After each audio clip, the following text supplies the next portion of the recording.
और अब खबरें विस्तार से। राज्य निर्वाचन आयोग ने उत्तराखंड में होने वाले आगामी निकाय चुनाव के लिए सभी तैयारियां पूर्ण कर ली है। आयोग के सचिव राहुल कुमार गोयल ने बताया कि आयोग की ओर से राज्य की 93 नगर निकायों के लिए मतदाता सूची का अंतिम प्रकाशन किया जा चुका है। इसके अलावा राज्य की शेष 6 नगर निकायों जिनमें नरेंद्र नगर, रुद्रप्रयाग, हरबटपुर, कीर्तिनगर, रुड़की और बाजपुर के विस्तृत पुनरीक्षण का शेड्यूल जारी कर दिया है। जल्द ही इन सभी 6 निकायों की भी मतदाता सूची का अंतिम प्रकाशन का कार्य पूर्ण कर लिया जाएगा। आयोग की ओर से संवेदनशील और अति संवेदनशील मतदान केंद्रों की चिन्हीकरण की कार्रवाई की जा रही है। साथ ही शासन से आरक्षण की स्थिति प्राप्त होते ही आयोग की ओर से निकाय चुनाव की अधिसूचना जारी की जाएगी।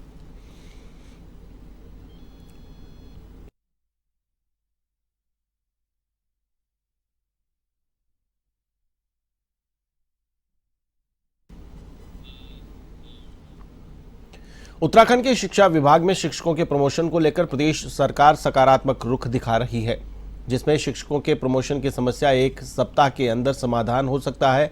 प्रदेश के शिक्षा मंत्री डॉक्टर धन सिंह रावत ने कहा कि पिछले 2 साल के दौरान हमने शिक्षा विभाग में छात्रों और शिक्षकों के हित के लिए 55 फैसले किए हैं। साथ ही हर 2 महीने में शिक्षक संगठनों के साथ हमारी बैठक हो रही है।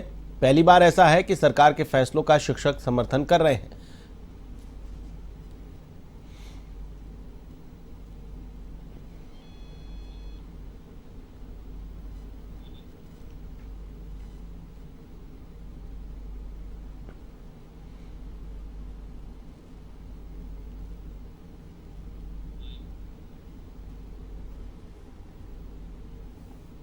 इन 2 वर्षों में हमने शिक्षा विभाग में लगभग 55 निर्णय लिए और आपने देखा होगा कि जितने हमने निर्णय लिए हैं तो छात्र हितों में देखते हुए लिए हैं और जो हमारे टीचर्स हैं उनकी जो दिक्कतें हैं उनके लिए पूरे निर्णय लिए हैं। हम हर 2-2 महीने में शिक्षक संगठनों के साथ बैठक कर रहे हैं। उनकी जो 22 डिमांड थी उसमें से अधिकांश डिमांडें हमने उनकी पूरी कर दी और ये पहला मौका है जो कि शिक्षक संगठन भी सरकार। प्रदेश भर में मानसून ने दस्तक दे दी है। लगातार बारिश का दौर जारी है, जिसमें भारी बारिश के साथ सामान्य बारिश भी आंकी गई है। मौसम विज्ञान केंद्र के निदेशक विक्रम सिंह ने कहा कि 2 से 3 जिले ऐसे हैं जहां बारिश सामान्य से कम आंकी गई है। आगामी दिनों में बारिश का अंदेशा मौसम विभाग जता रहा है। विभाग की माने तो आने वाले 4-5 दिनों तक पूरे प्रदेश भर में हल्की से मध्यम बारिश के आसार हैं। साथ साथ कहीं कहीं पर भारी बारिश भी देखने को मिल सकती है। प्रदेश में लगातार हो रही बारिश को लेकर मौसम विभाग ने आम जनता को विशेष सावधानी बरतने की चेतावनी दी है। साथ ही कहा कि नदी नालों के आसपास जाने से बचें। आवागमन पर भी विशेष सावधानी बरतने की आवश्यकता है। सीजन की हम बात करें तो उसमें बिल्कुल हम नॉर्मल पे पहुंच गए हैं। -4 है तो -19 से +19 के बीच अगर रेंज मिली है तो वो नॉर्मल में आती है। और इसी तरह के मंथ की बात करें तो मंथ में तो हमारा थोड़ा जो है 1% अभी ज़्यादा ही है, +19 से ऊपर ही है, +20 तक आ रहा है आज की डेट में। और डेली की भी बात करें तो ठीक है, नॉर्मल मानसून मिल रहा है रेगुलर ही डे टू डे में। आज भी वो नॉर्मल रहा है और हैवी रेंज से अगर बात करें तो वो भी मिली है पास्ट 24 आवर्स में। जैसे आपका जो है मसूरी में 120 mm मिली है, इसी तरह कपकोट में है बागेश्वर में तो उसमें जो है 100 mm मिली है। इसी तरह आप देखेंगे जो लोअर के तो वहाँ 68 है, ऊखीमठ में भी 60 mm। हल्द्वानी में भाजपा के वरिष्ठ नेता और समाजसेवी कौस्तुभानंद जोशी द्वारा पार्टी की दी गई, जिसमें आम और खास पार्टी में शामिल हुए। इस आम और खास पार्टी में भाजपा के सैकड़ों नेता और कार्यकर्ताओं के साथ कांग्रेसी नेता भी मौजूद रहे। आम और खास पार्टी के चलते कार्यकर्ताओं ने मेयर चुनाव के लिए कौस्तुभानंद जोशी की दावेदारी को लेकर इस पार्टी में चर्चा की। हल्द्वानी ने कभी भी मुझे आम व्यक्ति नहीं होने दिया। आप भी जानते हैं, जब भी हमने काम किए लोगों ने हमें सब आंखों पर रखा, चाहे हमने अभिनव भारत के नाते काम किया हो, किसी भी तरह के सामाजिक संगठन के रूप से, हर व्यक्ति के आंखों में हम लोग आम नहीं खास ही रहे। और मुझे ऐसा नहीं लगता कि हल्द्वानी के लिए मैं कोई नया व्यक्ति हूँ। मेरा जन्म यहाँ हुआ, मेरी कर्म भूमि यहाँ है और इस हल्द्वानी के लिए सब कुछ हम पहले भी कर रहे थे, वहाँ बैठे तब भी कर रहे हैं। निकाय चुनाव में दिखाई देंगे कुछ? हाँ, पार्टी हाईवे के साथ शहर के गली मोहल्लों में आवारा सांडों का कहर थमता हुआ नजर नहीं आ रहा है। आलम ऐसा दिखाई दे रहा है कि सांडों से लोगों की जान को अब खतरा होने लगा है। आवारा सांड लड़ते लड़ते अब कभी भी लोगों की दुकानों तो कभी उनके घरों में घुस जाते हैं, जिससे लोगों की जान को खतरा बना हुआ है। घर और दुकानों में रखा सामान भी क्षतिग्रस्त हो रहा है। लोग दहशत में हैं।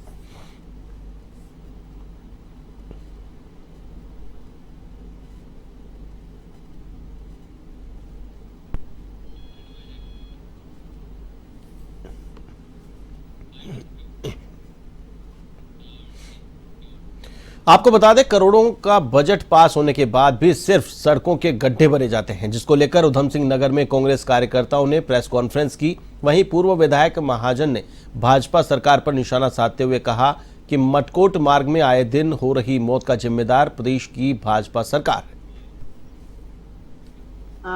गदरपुर जाते हुए देहरादून जो रोड जाते हैं, ये जो रोड मटकोटा वाले रोड 10 साल पहले जब हमारी कांग्रेस की सरकार थी तो रावत जी ने इस रोड को पास किया था, और इस 10 सालों में हजारों की संख्या में हमारे घरों के चिराग जो जवान बच्चे मरे हैं, और ये 2-4 महीने में कम से कम ना हो तो 400-500 लड़के यहाँ पर गुजर के मरे हैं।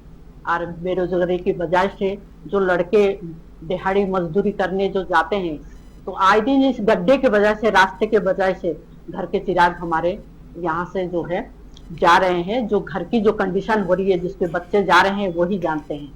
या पीएम साहब करा रहे हैं, मैं चलो थोड़े पे उन्होंने संज्ञान लिया, इसके लिए उनको धन्यवाद भी दूंगा और उनसे ही निवेदन करूंगा कि सड़क को बढ़िया बनाए। और आपके माध्यम से ये कहना चाहता हूं कि देखिए, ये जो सड़क है ये खाली प्लेन स्मूथ बनाने से काम नहीं।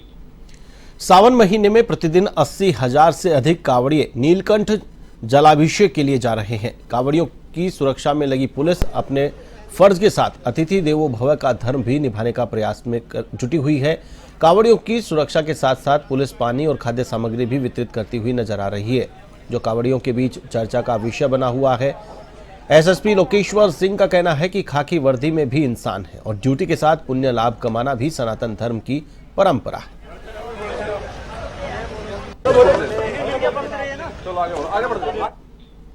दिल्ली में बन रहे केदारनाथ मंदिर के विरोध में निकली कांग्रेस की केदारनाथ प्रतिष्ठा रक्षा यात्रा हरिद्वार से चलकर ऋषिकेश पहुंची। इस दौरान कांग्रेसियों ने यात्रा का फूल मालाओं से जमकर स्वागत किया। कांग्रेस की केदारनाथ प्रतिष्ठा रथ यात्रा सबसे पहले नेपाली फार्म हाउस पहुंची। यहां एक कार्यक्रम का आयोजन भी किया गया, जिसमें प्रदेश अध्यक्ष करण महारा ने कांग्रेस कार्यकर्ताओं को संबोधित किया।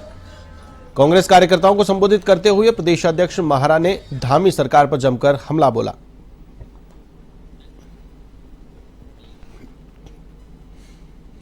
पांच विकास खंडों के केंद्र बिंदु सतपुली बाजार में नियमित आधार केंद्र खोलने को लेकर गुरुवार को विभिन्न संगठनों, जनप्रतिनिधियों और स्थानीय लोगों ने उप जिलाधिकारी सतपुली के माध्यम से जिलाधिकारी को ज्ञापन सौंपा। ज्ञापन के माध्यम से बताया कि सतपुली 5 विकास खंडों का मुख्य बाजार है, जहां पर लोग रोजमर्रा की सामग्री लेने पहुंचते हैं, लेकिन सतपुली में नियमित आधार केंद्र न होने से सैकड़ों गांव के लोगों को परेशानी झेलनी पड़ती है। वहीं कुछ दिन पहले तहसील में लगे 3 दिवसीय आधार कैंप में सैकड़ों लोग पहुंचे थे, लेकिन कुछ ही लोगों के आधार बन पाए थे, जिससे क्षेत्र के ग्रामीण अभी भी परेशान हैं। तो वहीं उप जिलाधिकारी सतपुली अनिल चन्याल ने कहा कि सतपुली में नियमित आधार केंद्र खोलने के लिए जिलाधिकारी से बातचीत की जाएगी।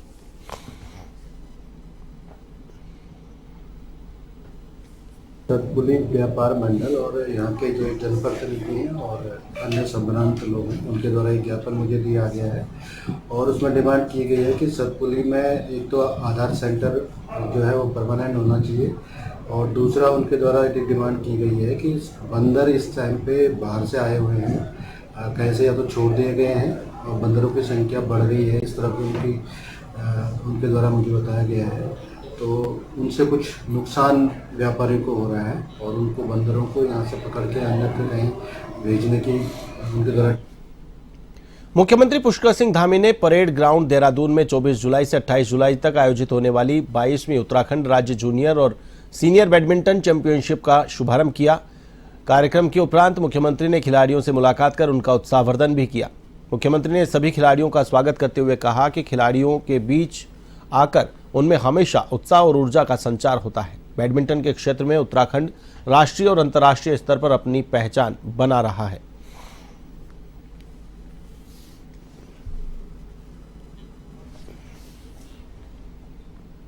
देश भर में कांवड़ यात्रा बड़े स्तर पर शुरू हो चुकी है। हरिद्वार से जल लेकर बड़ी संख्या में कांवड़ यात्री अपने अपने गंतव्यों के लिए रुक कर रहे हैं। ऐसे में यात्रा के दौरान पुलिस के सामने सबसे बड़ी चुनौती यह रहती है कि यात्रा को शांतिपूर्ण ढंग से संपन्न करवाया जा सके। ऐसे में यातायात व्यवस्था के अलावा कांवड़ यात्री भी किसी तरह का हुड़दंग ना करें, इसको लेकर पुलिस ने पुख्ता इंतजाम कर रखे हैं।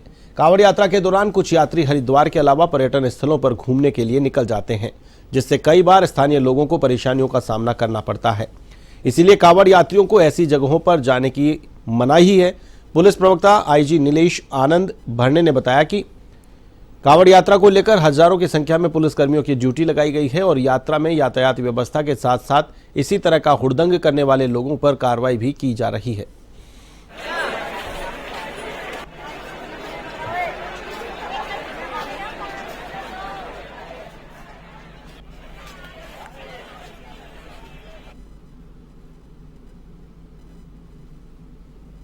जैसा कि आप जानते हैं 22 तारीख से बहुत बड़े जो है स्तर पर कांवड़ यात्रा शुरू हो गई है।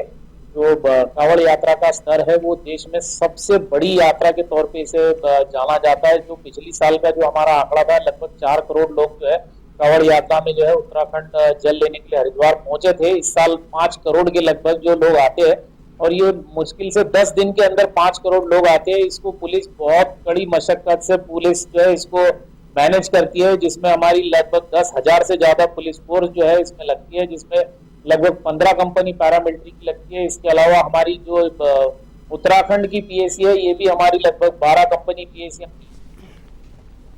कोटद्वार मानपुर निवासी नीलम भंडारी पत्नी धीरेन्द्र सिंह ने कोतवाली में दिए शिकायती पत्र में बताया कि किसी अज्ञात व्यक्ति द्वारा उनके पति के साथ ऑनलाइन फाइनेंस कंपनी से लोन दिलाने और जमीन संबंधी कागजात और लोन की फीस जमा करने के नाम पर 12 लाख रुपए की धोखाधड़ी की है, जिस पर एसएसपी लोकेश्वर सिंह के निर्देश पर प्रभारी निरीक्षक कोटद्वार मणिभूषण श्रीवास्तव के नेतृत्व में पुलिस टीम का गठन किया गया।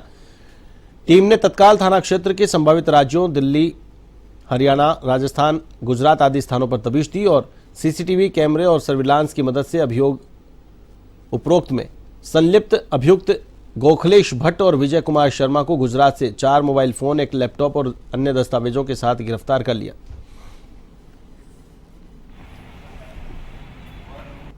कोटद्वार में हमारे पास एक शिकायत प्राप्त हुई थी, जिसमें शिकायतकर्ता के द्वारा ये बताया गया कि उनके द्वारा लोन लेने के नाम पर एक कंपनी के द्वारा फ्रॉड किया गया है, जिसमें हम लोगों ने कार्रवाई करते हुए मुकदमा पंजीकृत किया और मुकदमा पंजीकृत करने के उपरांत जांच में ये तथ्य पाए गए कि एक कंपनी है गुजरात से जो संचालित हो रही है, जिसमें कुछ लोग लोन दिलाने के नाम पर लोगों से ठगी करते हैं, उनसे दस्तावेज लेते हैं और लोन के नाम पर फर्जी दस्तावेज तैयार करते हैं, जिस आधार पर वो लोन की फीस के नाम पर पब्लिक से धोखाधड़ी करते हैं। इसका संज्ञान लेते हुए हम लोगों ने एक टीम का गठन किया, जिसमें कंपनी के जो मुख्य संचालक हैं उसमें 2 अभियुक्तों को हम लोगों ने गिरफ्तार किया गया है और एक अन्य अभियुक्त को। हल्द्वानी शहर में बेल बाबा के पास हरिपुर फुटकुआ के auto fitness private limited centre में कमिश्नर दीपक रावत ने छापेमारी की, जिससे वहां के संचालक और कर्मचारियों में हड़कंप मच गया। कमिश्नर दीपक रावत के सामने कोई भी ठीक तरह से जवाब नहीं दे पाया। वहीं वाहन चालकों ने कमिश्नर दीपक रावत को बताया कि यहां पर कुछ लोग दलाली का कामकाज करने के लिए घूमते हैं और पैसे लेकर वाहन की फिटनेस करते हैं। रसीद 3,000 की और पैसे 12 से 15,000 रुपए लेते हैं। इसका मैंने इंस्पेक्शन किया है और माननीय मुख्यमंत्री जी के बड़े स्पष्ट निर्देश हैं, किसी भी कार्यालय में कहीं से भी किसी भी प्रकार के मेल प्रैक्टिसेस, करप्शन, भ्रष्टाचार, ऐसी कोई भी शिकायत हो तो उसको बिल्कुल भी टॉलरेट ना किया जाए और सख्त से सख्त कार्रवाई यहाँ पे की जाए। आज जो मैं यहाँ पे आया हूँ तो मैंने देखा कि यहाँ पे काम करने के तरीके में पारदर्शिता बिल्कुल नहीं है। पब्लिक ने यहाँ पे मुझे बताया है यहाँ पे ऐसे अनऑथराइज्ड लोग भी घूम रहे हैं और काम करवा रहे हैं जिनका इससे कोई वास्ता नहीं, जो ड्राइवर्स नहीं है, जो इनका स्टाफ भी नहीं है। मुझे बहुत से लोगों ने बताया कि यहाँ पे कुछ ऐसे ऐसे कमरे भी मुझे मिले हैं जहाँ पे पब्लिक का कोई लेना देना है ही नहीं, लेकिन वहाँ पे वो जा रहे हैं। जो निर्धारित फीस है उससे ज़्यादा लेने की काफ़ी लोगों ने मुझे शिकायत की है, जिसकी पुष्टि करने के लिए मैंने आरटीओ से कहा है कि पूरे 1 महीने का इनका डेटा निकालें, यहाँ पे कौन कौन लोग घूम रहे हैं जो काम करवा रहे हैं अनऑथराइज तरीके से। सेकेंडली, मैं आरटीओ का भी स्पष्टीकरण मांग रहा हूँ, ये उनके कार्य क्षेत्र में है कि समय समय पे इसकी छापेमारी करें। और रामनगर में एक बस संस्था के पदाधिकारी ने हाई कोर्ट के आदेशों और परिवहन विभाग के आदेशों की अवहेलना के विरोध में बस स्वामियों ने वरिष्ठ भाजपा नेता नरेंद्र शर्मा के नेतृत्व में एआरटीओ संदीप वर्मा से मुलाकात करते हुए उन्हें ज्ञापन सौंपा। बस स्वामियों का कहना था कि जेएमओयू बस संस्था के बोर्ड ने एक आदेश दिया कि जो बसें 15 साल पुरानी हो चुकी हैं उन्हें अब उनके गंतव्य पर रवाना नहीं किया जाएगा।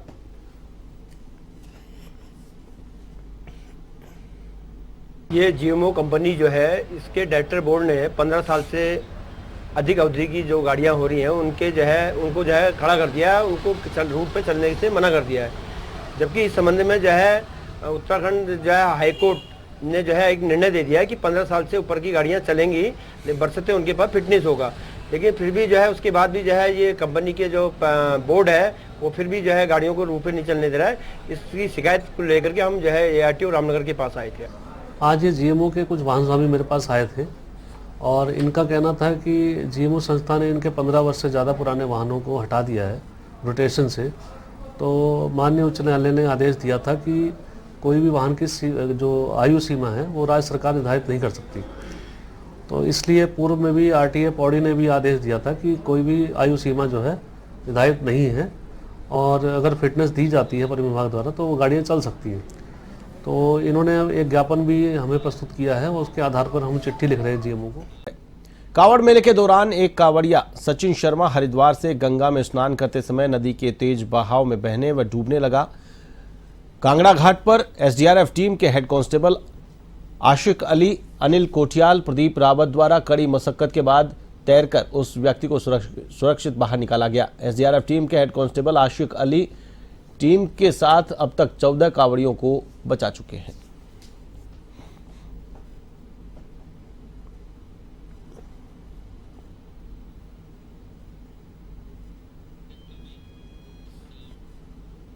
जोशीमठ मलारी राष्ट्रीय राजमार्ग पर भारी बारिश के चलते गणेशपुर के पास लाल बाजार के साथ सेना, आईटीबीपी सहित बॉर्डर के दर्जनों गांवों की आवाजाही बंद हो गई। सड़कें वॉशआउट होने के कारण वाहनों की लंबी कतारें लगी हुई है। वहीं भारी बारिश के चलते बीआरओ हाईवे खोलने में जुटा हुआ है।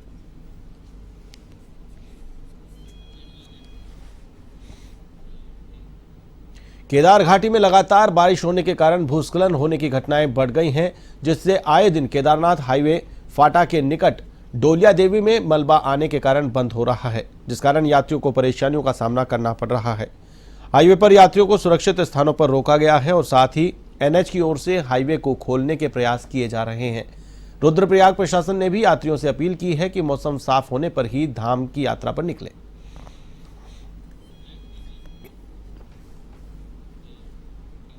श्रीनगर में बीते दिनों एक बड़ी वारदात को अंजाम दिया गया, जिसमें पति ने पत्नी को बेड से बेरहमी से मारा, फिर उसका गला घोंटकर शव को फंदे से टांग दिया और फिर हत्या को आत्महत्या करार दिया। पुलिस ने इस वारदात का अब खुलासा किया है और आरोपी को पौड़ी से गिरफ्तार कर लिया। मृतका के पिता ने हत्या की आशंका जताते हुए कोतवाली में मामला दर्ज करवाया। साथ ही मृतका के बेटे ने गवाही देकर आशंका को सच साबित कर दिया। कोतवाल होशियार सिंह पंखोली ने बताया कि आरोपी राजेश कुमार द्वारा पत्नी की आत्महत्या करने की सूचना कोतवाली पुलिस को दी गई थी, जिसके बाद पुलिस द्वारा शव को कब्जे में लेकर पोस्टमार्टम के लिए भेजा गया था।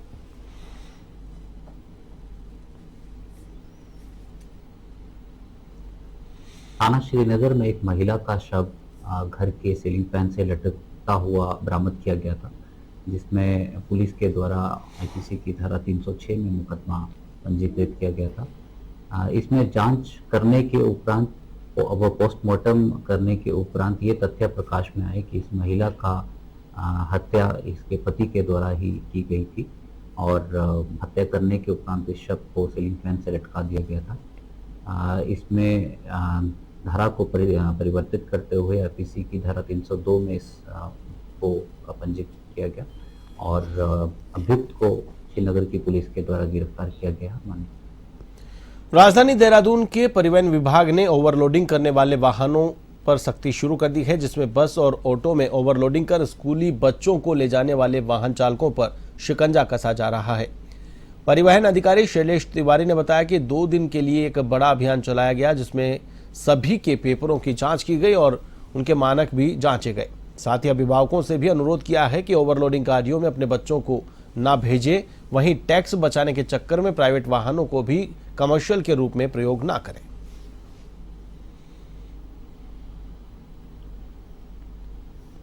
तो 2 दिनों का हम लोगों ने अभियान चलाया है।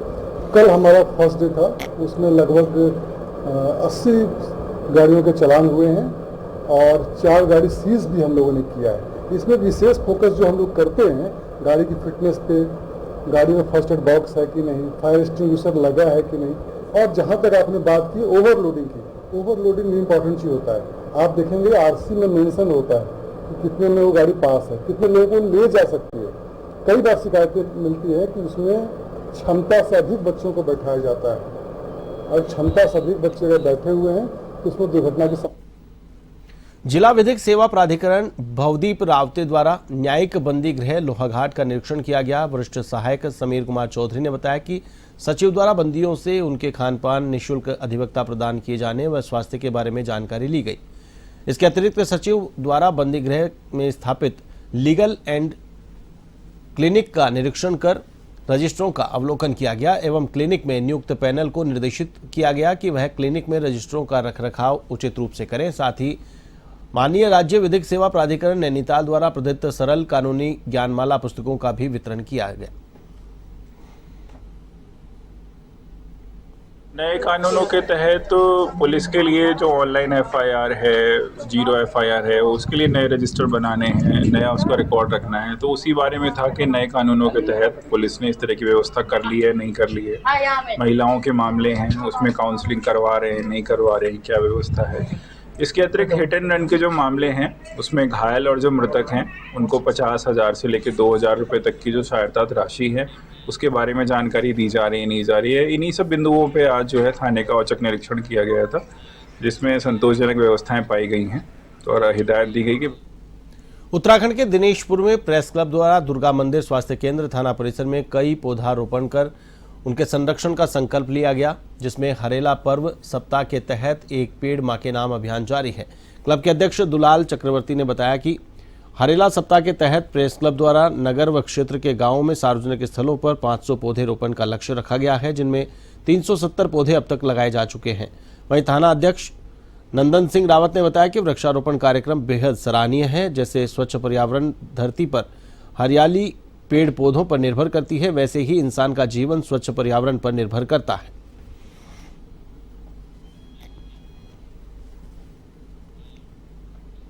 हल्द्वानी में सार्वजनिक स्थानों पर होने वाली मारपीट और झगड़े में ज्यादातर मामले आईटीआई गैंग के सामने आ रहे हैं, जिसमें गैंग ने बीते दिनों नुमाइश में भी मारपीट और गुंडाई की घटना को अंजाम दिया था। सीओ नितिन लोहनी का कहना है कि मारपीट और कानून व्यवस्था बिगाड़ने की शिकायत उनके पास आने के बाद वह तुरंत इस मामले में एक्शन लेकर कार्रवाई कर रहे हैं।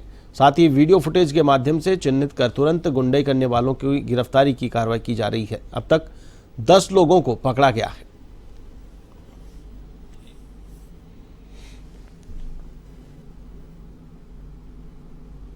देखिए, इस चीज़ को लेकर पुलिस पूरी तरह मुस्तैद है। सबसे पहले कहना चाहूँगा ये नुमाइश वाली जो भी लड़ाई हुई थी उसके बाद तुरंत पुलिस ने दबिश दे के कुछ लोगों को कस्टडी में भी लिया है और कस्टडी के साथ साथ ये वेरीफाई किया जा रहा है वीडियो के माध्यम से कौन कौन लोग उस कृत्य में लिप्त दिख रहे हैं, उनको बुक किया जा रहा है। इसके अलावा कुछ लोग जो हैं जो वेरीफाई हो चुके हैं वो भी फरार हैं, उनको भी दबिश देके तुरंत पकड़ा जाएगा और इसके बाद कड़ी से कड़ी कार्रवाई की जाएगी इनके साथ। ये पुराना एक आईटीआई गैंग बताया जा रहा है सर, आईटीआई गैंग के भी लड़के हैं? इस तरह की बातें सुनने में आ रही हैं, इस चीज़ को वेरीफाई किया जा रहा है कौन कौन लड़के हैं। एवन उत्तराखंड में फिलहाल के लिए बस इतना ही। मुझे दीजिए इजाजत, नमस्कार।